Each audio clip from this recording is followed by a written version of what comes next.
Hello, നമുക്കിന്നൊരു Christmas ഹാങ്ങിങ് craft ഉണ്ടാക്കിയാലോ? അതിനു വേണ്ടി A4 ഷീറ്റ് 10 സെൻറ്റിമീറ്റർ വീതിയും നീളമുള്ളൊരു പേപ്പർ കട്ട് ചെയ്തെടുത്തിട്ടുണ്ട്. അത് കഴിഞ്ഞിട്ട് അതിൻ്റെ രണ്ട് സൈഡും സെൻറ്ററിലേക്ക് മടക്കി നടുവിലേക്കാക്കി ഒട്ടിച്ചു കൊടുക്കാം.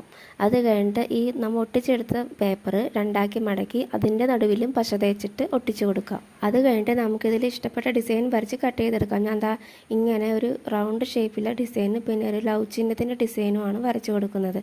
എന്നിട്ട് നമുക്കത് കട്ട് ചെയ്തെടുക്കാം. ഈ ഒരു ക്രാഫ്റ്റ് ഉണ്ടാക്കിയെടുക്കാനായിട്ട് നമുക്ക് ഇതുപോലത്തെ ഒരു 5 പീസ് മതി. ഇനി നമ്മൾ കട്ട് ചെയ്ത് വെച്ച ഓരോ പീസും ഇതുപോലെ നടുവിലായിട്ട് പശ തേച്ചിട്ട് ഓരോന്നിൻ്റെ മീതെ വരുന്ന രീതിയിൽ ഒട്ടിച്ചു കൊടുക്കുക. ഇനി ലാസ്റ്റായിട്ട് നമുക്ക് ഇതിലോട്ടൊരു ചരട് കൂടി അറ്റാച്ച് ചെയ്ത് കൊടുക്കണം.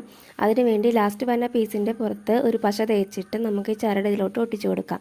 അത് കഴിഞ്ഞിട്ട് രണ്ട് സൈഡും ചേർത്ത് നമുക്ക് ഒട്ടിച്ചു കൊടുക്കാം. അപ്പോൾ നമ്മുടെ ഹാങ്ങിങ് ക്രാഫ്റ്റ് റെഡി ആയിട്ടുണ്ട്. വീഡിയോ ഇഷ്ടപ്പെട്ടാൽ എന്തായാലും ലൈക്ക് ചെയ്യാൻ മറക്കല്ലേ. അപ്പോൾ അടുത്ത വീഡിയോ കാണാം. ബൈ.